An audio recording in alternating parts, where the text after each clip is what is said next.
Hello student conference channel आज video रे तुम मानकर षष्ठ श्रेणी संस्कृत बहिर पंचदश पाठ अर्थात पाठ नंबर 15 शरीरस्य अंगानी शरीर अंग गुड़िक आम जाना चिन्हवा। तो एठारे गोटे शरीर चित्र देछि एवं अंग गुड़िक संस्कृत रे लिखिछि आम एहाकु ओडिया रे जानिबा। जेमति कि देखो प्रथमे देछि केशाहा एठी केश पाखरे चिन्ह तो दर्शाई तो आम जानिबा केशाहा माने केश बा ओडिया रे जाहाकु चुटी बोली कुह। ललाटम अर्थात एठी लिखिबो ललाट कपाल। तापरे देखो नेत्रम अर्थात आखि ओडिया रे भलो भाबरे सबु शिखिबो। एठी देखो कर्ण अर्थात कान। तापरे नासिका नासिका माने नाक। तापरे देछि देखो ग्रीवा ग्रीवा माने मन रखिबो ग्रीवा माने बेक। तापरे देखो एठी देछि पिला माने कंठ एठी कंठ सहित जोड़ीछि तेनु कंठ माने ओडिया रे कंठ। तापरे जिबा पिला माने तळकु टिके एठी देखो मुखम एठी मुखम सहित जोड़ीछि मुखम माने पाटी। तापरे स्कंध माने कांध। तापरे वक्षस्थलम अर्थात ओडिया रे छाती। तापरे बाहु बाहु माने ओडिया रे भी बाहु। तापरे देखो पिला माने लिखिछि कफोणी मन रखिबो कफोणी माने कहुणी कफोणी कहुणी। तापरे देखो देछि नाभि स्थलम नाभि स्थल माने एठी देछि नाभि अर्थात ओडिया रे जाकु को नाई। तापरे देखो पिला माने कटी स्थलम माने अंटा जाकु कुआ जाय ओडिया रे मन रखिबो कटी स्थल माने अंटा। तापरे देखो पिला माने मणि बंध माने मणि बंध ओडिया रे मध्य मणि बंध कुआ जाय। तापरे अंगुली ही माने आंगुली बाजाकू ओडिया रे को आंगूठी लिखिबो आंगुली। तापरे पिला माने देखो नख नख माने नख। तापरे एठी देखो पिला माने उदरम उदरम माने भलो भाबरे मन रखिबो पेट।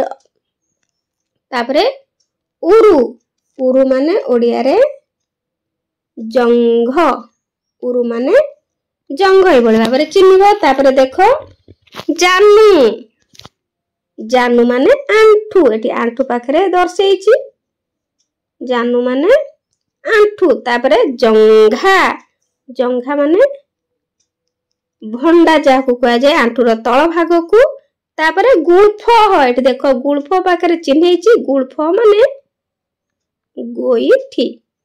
तापरे एठी देखो पाद माने तुमे जानिचो ओडिया रे मध्य पाद। तो ए भଳି भाबरे तुमे माने चिन्हबो संस्कृत रे देछि एवं तार ओडिया अर्थ गुडी को भलो भाबरे मन रखिबो सब दिन पय। तापरे एहार अभ्यास गुडी को मध्य करिनेबा। देखो पिला माने 1 नंबर अधोलिखित कोष्टकं पश्यतु शरीरस्य पंच अंगानी लिखतु।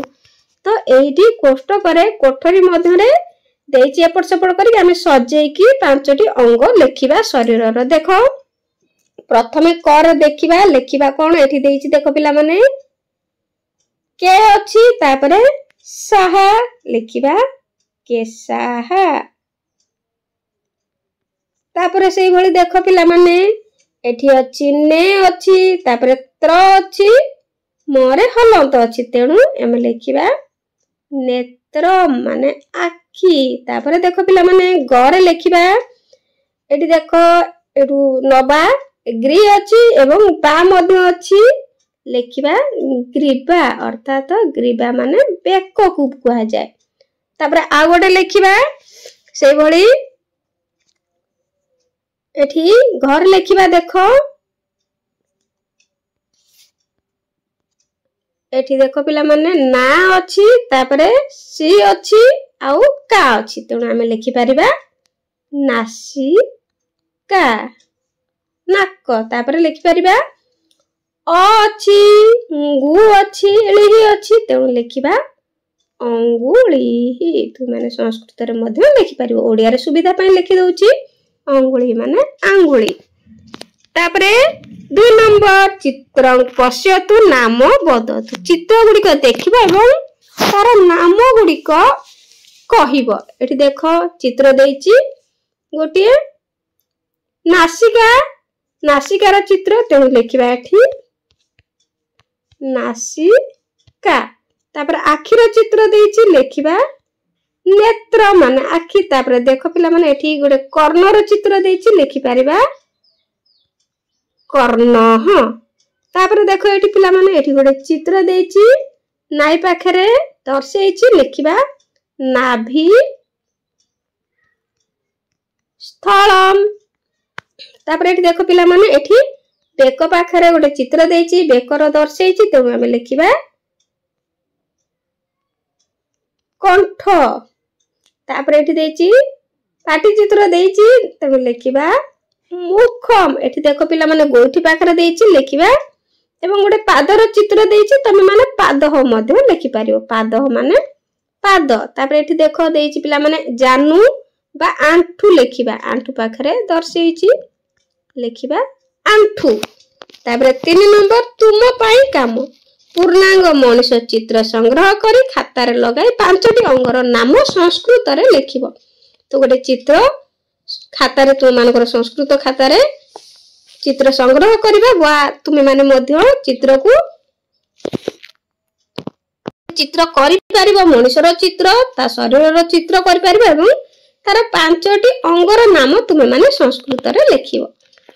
तो आज पई शरीरर अंग गुडी आमे जानिले आज वीडियोटी केमति लागला बुझी पारलो कि नहीं कमेंट रे निश्चित जणाइबो। आ शरीर अंग गुडी को ओडिया रे भलो भाबरे मन रखिबो संस्कृत सहित ओडिया रे, जेमति कि कर्ण माने कान, नासिका माने नाक, ए भली सब ओडिया रे मन रखिबो संस्कृत सहित ओडिया रे भलो भाबरे मन रखिबो। तु मानकर ऊपर क्लास रे गले मध्ये ए गुडी को शिखिबो। तो आज पई वीडियोटी एति थाओ। Thank you.